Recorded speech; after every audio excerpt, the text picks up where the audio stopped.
about yung sa withdraw, kung gusto nyo mag-withdraw, punta kayo sa points. Yan, points. And then, kung gusto nyo GCash, currency type, lagay nyo is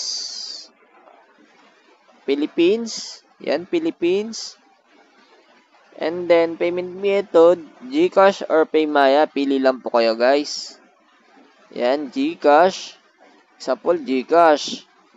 Lagay natin dito, amount is 100,000.